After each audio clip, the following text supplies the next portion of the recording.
Hello students, good evening to all of you. चलिए, जितना जल्दी हो आप लोग जुड़ जाइए। Good evening student, good evening.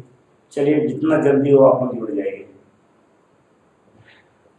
ऐसे बेटा लाइव क्लास बता रहा हूँ, जो लाइव क्लास से बेटा थोड़ा सा अल्टरनेट करके ही चलेगा, क्योंकि दिन भर ओवरलोड हो जाता है। दिन में पूरा क्लास चलता है, फिर रात में क्लास है, तो एक इंसान को आराम की भी जरूरत पड़ती है। ठीक है ना? तो समझिए कि इलेक्ट्रोस्टैट जैसे खत्म होगा आपका लाइव क्लास खत्म हो जाएगा, आपका लाइव क्लास नहीं चलेगा। यानी इलेक्ट्रोस्टैट खत्म होते ही आपका लाइव क्लास को खत्म कर दिया जाएगा। ठीक है ना? तो अभी इलेक्ट्रोस्टैट खत्म होने में काफी टाइम है, क्योंकि पढ़ाई बहुत ही धीरे धीरे लेके जा रहा हूँ। ठीक है ना? और उधर से ऑप्टिक्स चल रहा है, इधर से आपका इलेक्ट्रोस्टैट चल रहा है। तो इस प्रकार आपका कोर्स काफी बेहतर तरीके से खत्म हो रहा है, कहीं कोई दिक्कत नहीं है। हमने लॉकडाउन में भी भरपूर फायदा उठाया। ठीक है ना? तो आपका जो कोर्स है बिल्कुल कंट्रोल्ड है, कंट्रोल्ड है आपका कोर्स, कहीं कोई दिक्कत नहीं आपके कोर्स में। ठीक है ना? पहला हमने करंट इलेक्ट्रिसिटी को काफी अच्छे से पढ़ा था, जो दूसरा है इलेक्ट्रॉनिक डिवाइस को पढ़ा, तीसरा है कम्युनिकेशन सिस्टम को पढ़ा, चौथा है इलेक्ट्रोस्टैट पढ़ाऊं, पांचवा है ड्यूअल लॉ ऑफ नेचर पढ़ाऊं, ड्यूअल नेचर ऑफ मैटर पढ़ाऊं, और छठा है ऑप्टिक्स। यानी समझिए कि आपका छठवां चैप्टर चल रहा है ऑप्टिक्स। ठीक है ना? तो आपका जो कोर्स है बिल्कुल सही तरीके से जा रहा है बेटा, इसी वजह से थोड़ा आलस कर रहा हूँ। रात में जो क्लास है अल्टरनेट लेके जा रहा हूँ। ठीक है ना? क्योंकि आप भी समझ सकते हो, क्लास अल्टरनेट नहीं करूंगा लगातार क्लास संभव नहीं है। ठीक है बेटा? तो good evening to all of you. ठीक है, गुड इवनिंग। हाँ, good evening to all of you. सारे बच्चों के लिए गुड इवनिंग है। ठीक है? सारे बच्चों के लिए गुड इवनिंग है। चलिए शुरुआत करते हैं। अगर हम बात करें प्रीवियस लेक्चर का, तो प्रीवियस लेक्चर में हमने एक डायपोल के कारण इलेक्ट्रिक पोटेंशियल बताया था कि एक डायपोल के वजह से इलेक्ट्रिक पोटेंशियल का मान कितना होता है, और हमने इसको बाकायदे प्रूफ किया था। और उसका जो रिजल्ट होता है V बराबर के पी कॉस थीटा बटा आर स्क्वायर है। तो आज हम क्या करने जा रहा हूं, इस समीकरण का एनालिसिस करने जा रहा हूं। जितना भी तरह का ऑब्जेक्टिव प्रश्न इस समीकरण से प्राप्त होता है, सबको हम एनालिसिस करने जा रहा हूं, ताकि किसी तरह का कोई प्रश्न आए तो हम आराम से उसको डील कर सकें। ऐसे तो 5 नंबर का एक प्रश्न आता है कि किसी डायपोल के कारण इलेक्ट्रिक पोटेंशियल ज्ञात कीजिए, किसी डायपोल के कारण। तो जरा देखते हैं, तो ये हेडिंग डाल लीजिए। ठीक है ना? Analysis of electric potential of dipole. ठीक है ना? राइट हेडिंग एनालिसिस करने जा रहा हूं, analysis of electric potential of dipole. Analysis of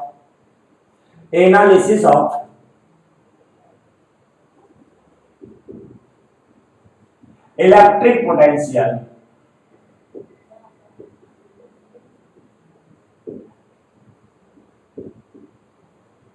due to dipole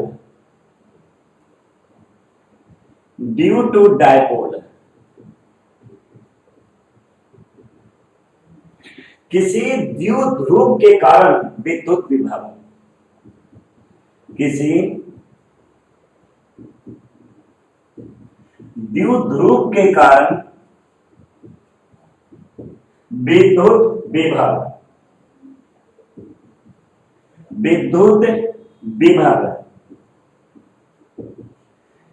किसी द्विध्रुव के कारण विद्युत विभव का विश्लेषण। चलिए,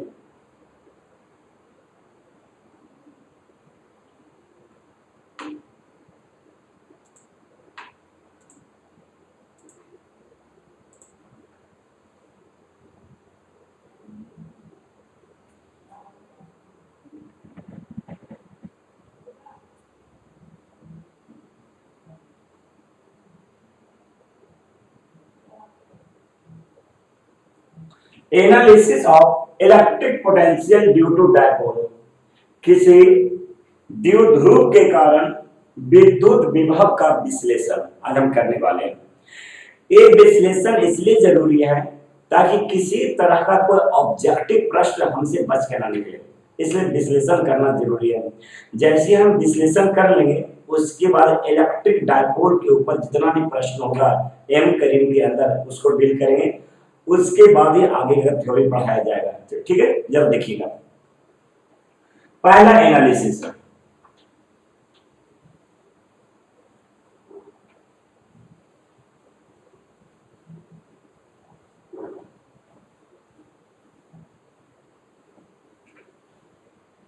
this is the first analysis. First analysis आइए जरा देखते हैं। स्टूडेंट, अगर मेरे पास कोई सिंगल चार्ज है क्यू, और सिंगल चार्ज के कारण अगर आर दूरी पर अगर हमें पोटेंशियल ज्ञात करना है तो V बराबर होता है के क्यू अब बटा आर होता है। जरा देख लो, कोई सिंगल चार्ज है और सिंगल चार्ज पर, ये सिंगल चार्ज के कारण आर दूरी पर अगर आपको पोटेंशियल ज्ञात करना है तो जो फार्मूला होता है V बराबर के क्यू बटा आर। इसका मतलब है कि जो पोटेंशियल है और आर के बीच में जो संबंध है वो क्या है, इनवर्सली प्रोपोर्शनल है 1 बटा R. This is the potential और this is the R. V जो है ना प्रोपोर्शनल है, या V का मतलब V जो है इनवर्सली प्रोपोर्शनल है आर का। लेकिन अगर बात करो डायपोल के बारे में, लीजिए यह आपका डायपोल है, यह आपका डायपोल है। डायपोल का चार्ज माइनस क्यू है और प्लस क्यू है। अगर इस डायपोल से आर दूरी पर अगर आपको पोटेंशियल ज्ञात करना है तो शायद परसों ही हमने क्या किया है, एक फार्मूला प्रूफ किया है, एक थ्योरी प्रूफ किया है। वो क्या है, वो फार्मूला है के पी कॉस थीटा अब बटा आर स्क्वायर। तो देखिए ना, तो यहाँ पे सबसे इंपॉर्टेंट पॉइंट है ए आपका है, बोर्ड में इतना बार ऑब्जेक्टिव में पूछा गया है, बहुत बार क्वेश्चन पूछा गया है। अगर सिंगल चार्ज है तो उसके वजह से जो पोटेंशियल होता है वह 1 बटा आर होता है। लेकिन अगर यह डायपोल है तो डायपोल के वजह से जो इलेक्ट्रिक पोटेंशियल होता है वो भी जो होता है इनवर्सली प्रोपोर्शनल टू 1 बटा आर स्क्वायर। फर्क देखिए, यहाँ आर स्क्वायर है और यहाँ पर आर है। यही कारण है यहाँ से प्रश्न डाला जाता है, प्रश्न पूछा जाता है कि बहुत सारे बच्चे मिस्टेक जवाब देते हैं। लोगों को याद रहता है कि इलेक्ट्रिक पोटेंशियल का फार्मूला ए है और जाकर के हम वहां पर टिक कर देते हैं। नहीं, सिंगल चार्ज की वजह से जो पोटेंशियल है भी वह क्या है, इनवर्सली प्रोपोर्शनल है 1 बटा आर, यानी आर के ऊपर सिंगल पावर। लेकिन अगर यही डायपोल होता, अगर तुम्हें कहा जाए डायपोल के कारण इलेक्ट्रिक पोटेंशियल ज्ञात करो तो भी समानुपाती 1 बटा आर स्क्वायर। मतलब यहाँ पर आर के ऊपर 2 पावर है, यहाँ आर के ऊपर सिंगल पावर है। तो पता है अब तक बोर्ड में यह क्वेश्चन बहुत बार पूछा गया है कि एक डायपोल है तो डायपोल के बारे में, यह डायपोल के कारण जो इलेक्ट्रिक पोटेंशियल होता है वो क्या होता है, 1 बटा आर, दूसरा 1 बटा R square.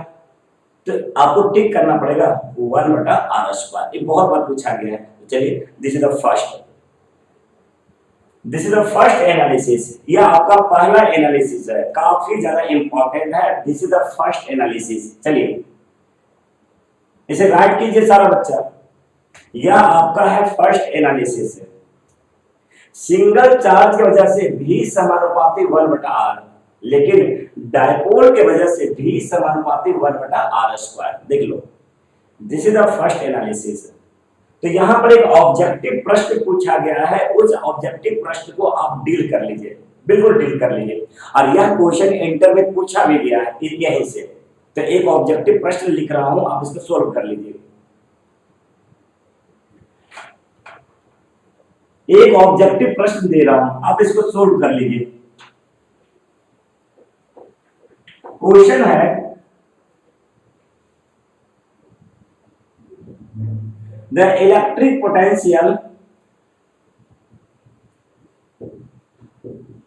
the electric potential due to dipole is proportional to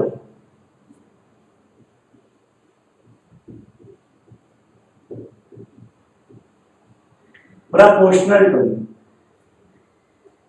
dipole is proportional to, option number A r पर power -1, option number B r पर power -2, option number C r पर पावर -3 और option number D r पर power -4।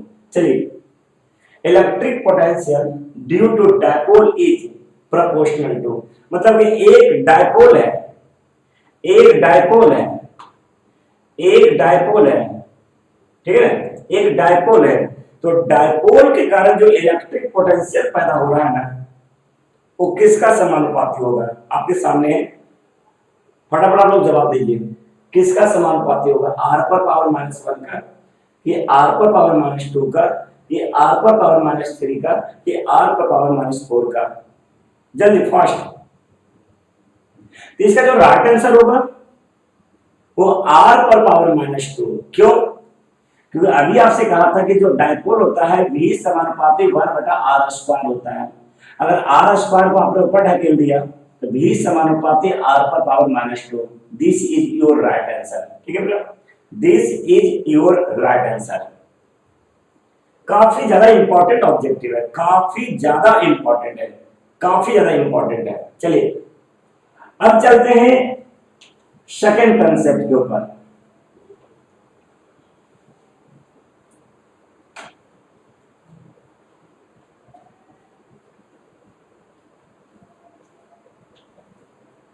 अगला point है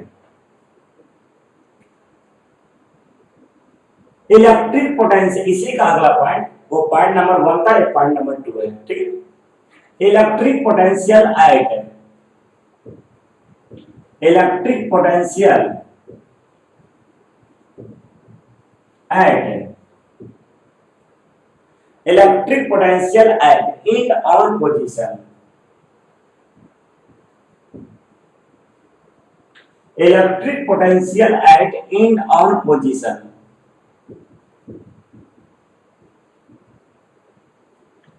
electric potential eight and on position. ये भी बहुत बार पूछा गया है, यह भी बहुत बार पूछा गया है, समझिएगा स्टूडेंट। यह आपका डायपोल है, यह आपका r डिस्टेंस पर कोई बिंदु P है, जहां का जो इलेक्ट्रिक पोटेंशियल है V बराबर K P cos थीटा बटा r² है। तो जरा समझिएगा, यहाँ पर एक नया शब्द का इस्तेमाल किया गया है, and on position. What is the end on position? किसको कहते हैं एंड ऑन पोजीशन? तो अगर हम एंड ऑन पोजीशन को समझे, जरा देखिएगा, आपको याद कीजिए, आपको हमने कभी कहा था डायपोल एक्सिस है, दोनों चार्जों को मिलाने वाली जो लाइनें होती है ना, वो डायपोल एक्सिस कहलाती है। देख लीजिए, ये डायपोल है और वह लाइन है जो दोनों चार्ज को मिलाती है, यह आपका डायपोल एक्सिस है। This is the dipole axis है, डायपोल एक्सिस है। अब बताओ, हमें समझना है एंड ऑन पोजीशन। तो एंड ऑन पोजीशन का मतलब क्या है समझिएगा बेटा। एंड ऑन पोजीशन के मतलब होता है ऐसा बिंदु जो डायपोल एक्सिस के ऊपर हो, उसको एंड ऑन पोजीशन कहते हैं। देखिए ना, अभी बिंदु P कहां पर है? यहां पर है, तो यह आपका एंड ऑन पोजीशन नहीं है।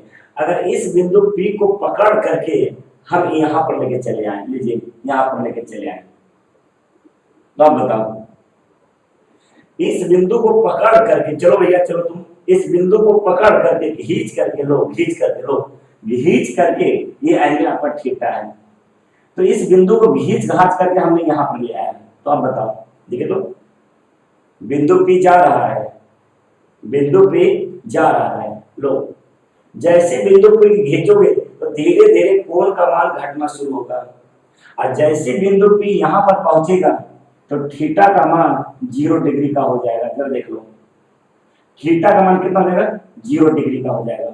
लो एक बार रिपीट करता हूं, एंड ऑन पोजीशन का मतलब होता है वह पोजीशन जो डायपोल एक्सिस के ऊपर होता है, उसी को कहा जाता है एंड ऑन पोजीशन। आप समझ रहे हो ना। तो ये आपका डायपोल एक्सिस है। हमें एंड ऑन पोजीशन पर इलेक्ट्रिक पोटेंशियल ज्ञात करना है। इलेक्ट्रिक पोटेंशियल तो बताओ। तो अभी बिंदु P यहां पर है। अगर इस बिंदु P को घसका करके खिसका करके हमने क्या कर दिया, बिंदु यहां पर कर दिया, एंड ऑन पोजीशन पर कर दिया, तो थीटा का मान 0 डिग्री का हो जाएगा। और जैसे थीटा का मान 0 डिग्री का होगा तो जरा देखे तो V बराबर होता है KP cos थीटा बटा r स्क्वायर। थीटा का मान जैसे 0 रखोगे तो KP cos 0 अब बटा r स्क्वायर। तो V बराबर हो जाएगा KP cos 0 का मान 1 अब बटा r स्क्वायर। इसका मतलब V का मान हो जाएगा KP अब बटा r स्क्वायर। देख लीजिए सारा बच्चा जरा देख लेगा कि एंड ऑन पोजीशन पर अगर तुझे कोई पूछेगा कि बताइए ना, पूछा गया ऑब्जेक्टिव पूछा गया भाई, ऑब्जेक्टिव पूछा गया कि एंड ऑन पोजीशन पर किसी डायपोल का जो इलेक्ट्रिक पोटेंशियल होता है वो निम्न में कौन होता है, तो वही ऑप्शन सही होगा जो लिखा गया KP बटा r स्क्वायर।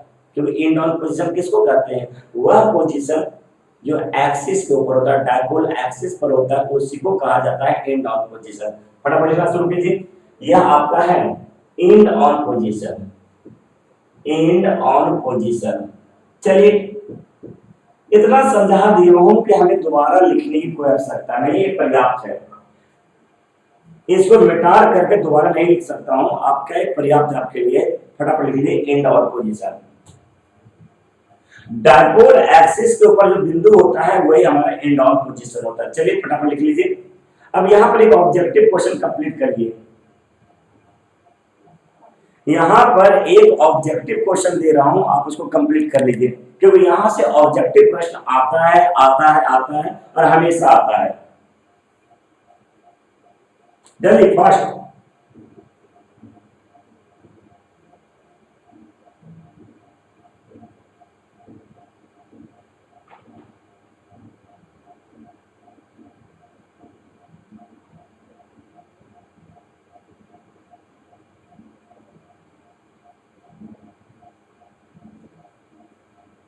चलिए अब यहां पर एक ऑब्जेक्टिव प्रश्न आता है, वो भी आप लिख लीजिए, क्यों ये सब चीज से बेटा हमेशा ऑब्जेक्टिव पूछा जाता है। इलेक्ट्रोस्टैट ऑब्जेक्टिव के लिए ही जाना जाता है। ये क्वेश्चन बहुत इजी होते हैं बट हमें याद नहीं होता है परीक्षा में, इसलिए वो क्वेश्चन टफ बन जाता है। मतलब कितना सटीक क्वेश्चन है, एंड ऑन पोजीशन क्या होता है, अगर आपको याद है तो आराम से V बराबर KP बटा r स्क्वायर लिख सकते हो। चलिए आगे एक ऑब्जेक्टिव क्वेश्चन लिख लीजिए इसी पर।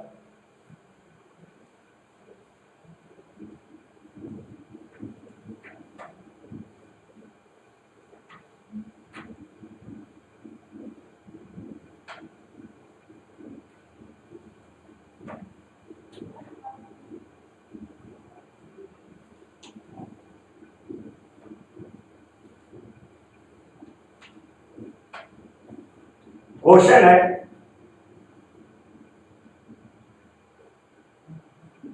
the electric potential of dipole, the electric potential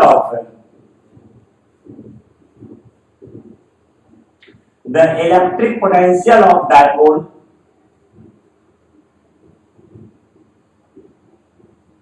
due to end dipole on the end on position, on the end on position,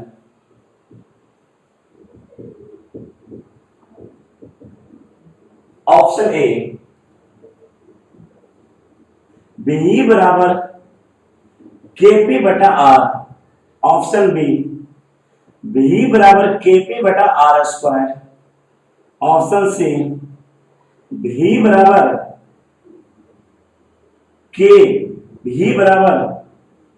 KP cos theta बटा R स्क्वायर, डी में V बराबर P cos theta बटा R square. चलिए ये आपका 4 option है, आपको टिक कर लेना है।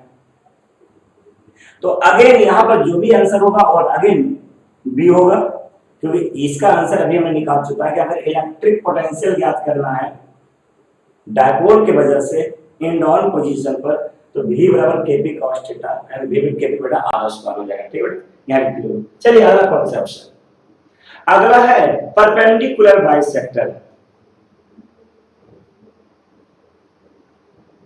नेक्स्ट क्वेश्चन है परपेंडिकुलर बाइसेक्टर।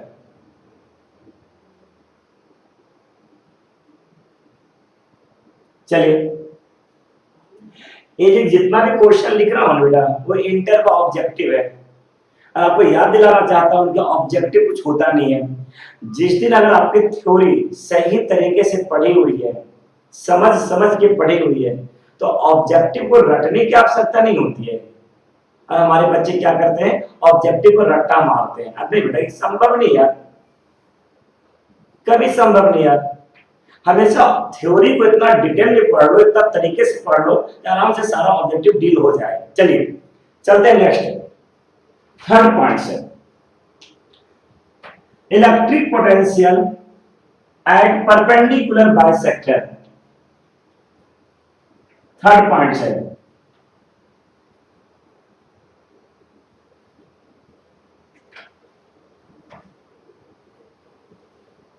चलिए थर्ड पॉइंट से electric potential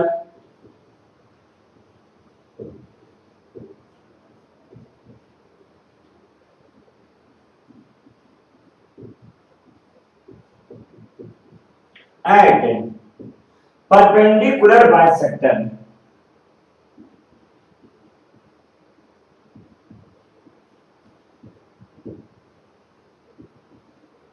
at perpendicular bisector.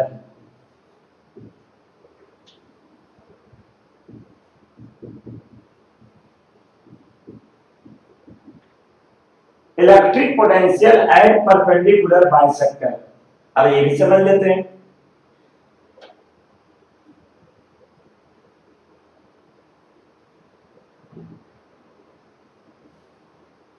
जब देखते हैं perpendicular bisector at perpendicular bisector, electric potential at perpendicular bisector. चलिए अब जरा समझिएगा क्या होता है परपेंडिकुलर बाइसेक्टर। आ जाओ, ये भी बहुत आसान क्वेश्चन है, ये भी क्वेश्चन पूछा भी जाता है, काफी ज्यादा इजी क्वेश्चन है perpendicular bisector. Electric potential at perpendicular bisector, जरा समझिएगा ये क्या है परपेंडिकुलर बाइसेक्टर। बेटा जरा देखो तो, यह हमारा इलेक्ट्रिक डायपोल है, माइनस क्यू और प्लस क्यू। ठीक है बेटा। अब बताओ यहां से लेके यहां की दूरी डी है और यह हमारा मध्य बिंदु है। तो जरा समझिएगा परपेंडिकुलर बाइसेक्टर क्या होता है। परपेंडिकुलर बाइसेक्टर का मतलब होता है एक ऐसा लाइन जो किसी दूसरे लाइन के ऊपर लंबवत भी हो और उसको बाइसेक्ट भी कर दे, मतलब कि दो बराबर बराबर भाग में बांट दे। आप समझिएगा परपेंडिकुलर बाइसेक्टर का मतलब होता है एक ऐसा लाइन जो लंबवत भी हो और दो बराबर बराबर भाग में उसको बांट दे। जैसे देखिए यह इसका मध्य बिंदु है और हमने क्या किया, इस पर एक लाइन खींच दिया। लो हो सकता है मेरा लाइन थोड़ा तिरछा हो जाए, इस पर हमने क्या कर दिया, एक लाइन खींच दिया। लो ठीक है। तो यह जो लाइन है ना, इस पर लंबवत भी होना चाहिए और साथ ही साथ डायपोल को दो बराबर भाग में बांट देना चाहिए। देखो तो इस लाइन को कहते हैं परपेंडिकुलर बाइसेक्टर। परपेंडिकुलर बाइसेक्टर देख लीजिएगा, ये लाइन जो है आपका परपेंडिकुलर बाइसेक्टर है। This is the perpendicular bisector.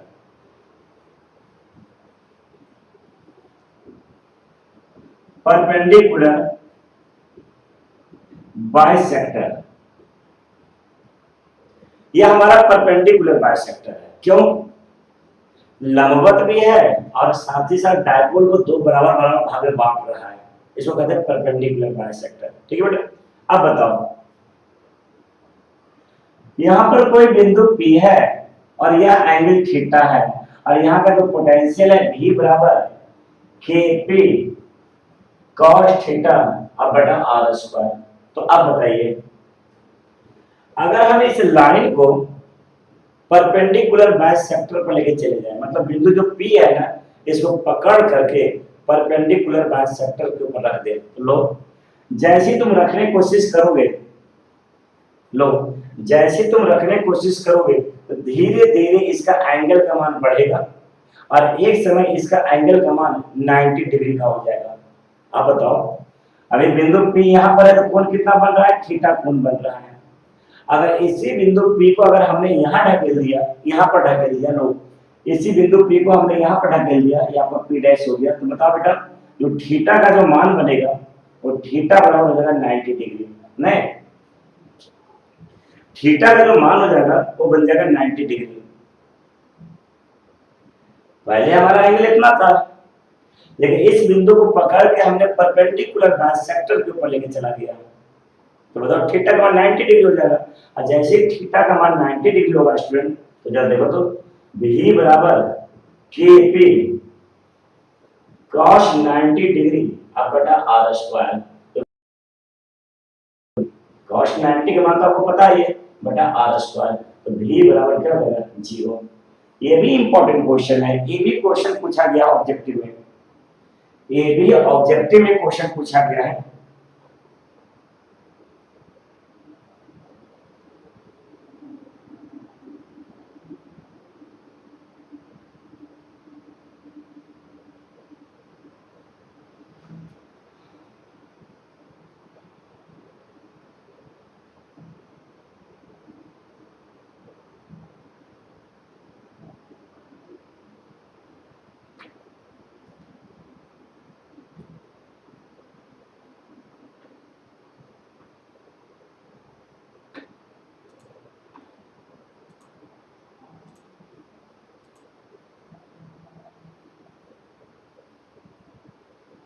चलिए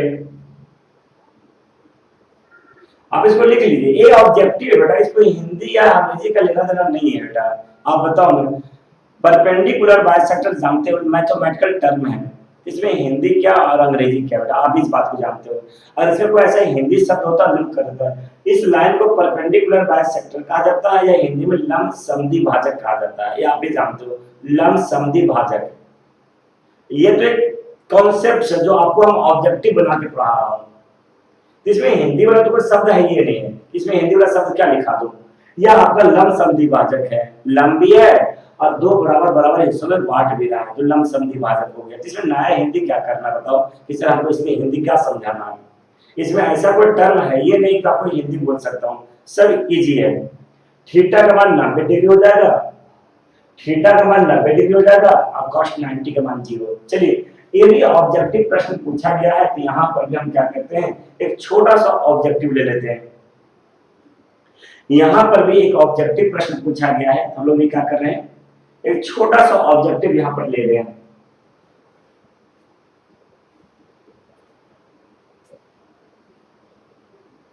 एक छोटा सा ऑब्जेक्टिव ले रहे हैं।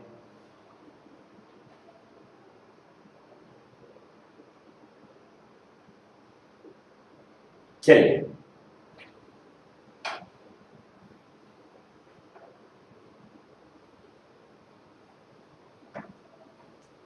एक छोटा सा ऑब्जेक्टिव है और ले लीजिए ताकि आपको पता चल जाए कि क्वेश्चन किस तरह पूछे जाते हैं परपेंडिकुलर बाइसेक्टर्स के ऊपर। तो ये सब क्वेश्चन बहुत इजी होता है, अगर हल्का सा भी अगर आपको थ्योरी याद रहता है हल्का सा भी, तो बाकी तो कैलकुलेशन आप खुद कर ही सकते हो, कोई बड़ी चीज है इसके अंदर। देखिएगा क्वेश्चन है, the electric potential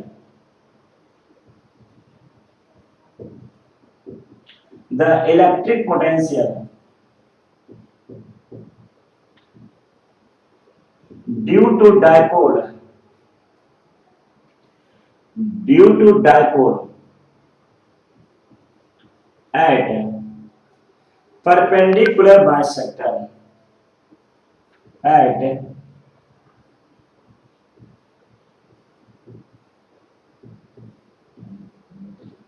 perpendicular bisector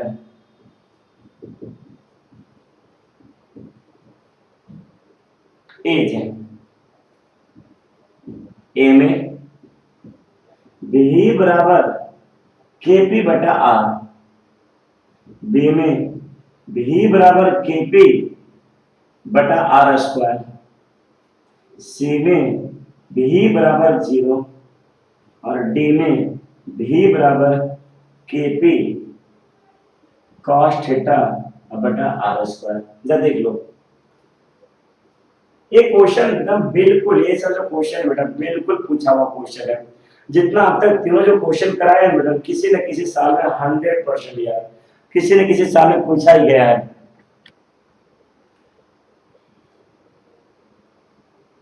किसी न किसी ईयर में पूछा ही गया है।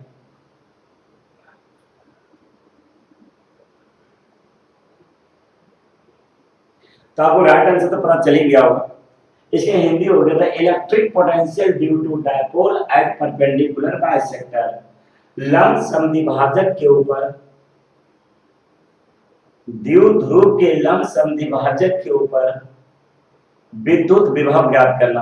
तो बिल्कुल जो राइट आंसर होगा वो किया होगा, बस खत्म। इसके अलावा और न क्वेश्चन कोई बन सकता है न संभव है। इलेक्ट्रिक पोटेंशियल के ऊपर इतना ही तरह का ऑब्जेक्टिव संभव है। पहला 5 नंबर का प्रश्न आता है कि किसी डायपोल के कारण इलेक्ट्रिक पोटेंशियल कैलकुलेट कीजिए, 1 नंबर और 5 नंबर का हो गया। अगर ये नहीं पूछा तो 100% ऑब्जेक्टिव पूछेगा, और तीसरा वो नहीं पूछेगा तो आपको नॉमेरिकल पूछेगा। तो हमने आपको थ्योरी पढ़ा दिया, ऑब्जेक्टिव करा दिया, अब नॉमेरिकल कराना बाकी है। तो कल हम बेटा, आज नहीं कराऊंगा बेटा, आप भी समझ सकते हो हमारी स्थिति को, दिन भर क्लास में पढ़ाता हूँ, है ना, चाय पीने का भी फुर्सत नहीं है, वहां से आते के साथ ही आपको क्लास में लग जाता हूँ। तो जो नेक्स्ट क्लास होगा बेटा, जो अगला क्लास होगा उसमें हम क्या करेंगे, इलेक्ट्रिक डायपोल के ऊपर जितना भी तरह का वैरायटी का न्यूमेरिकल्स होता है एक एक क्वेश्चन करा दूंगा, और उसके बाद आप क्या कीजिएगा, एम करीम की बुक का इस्तेमाल करके उसे कंप्लीट कर लीजिएगा। ठीक है बेटा, तो इतना पे एंड करता हूँ क्लास को। ठीक है बेटा, गुड नाइट, टेक केयर, अपना ख्याल रखिएगा।